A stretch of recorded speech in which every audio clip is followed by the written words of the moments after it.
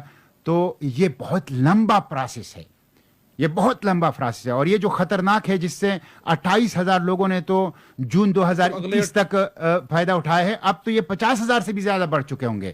تو یہ شرمناک ہے, پاکستان کی قومی غیرت کے اوپر, پاکستان کے چہرے کے اوپر بدنما داغ ہے.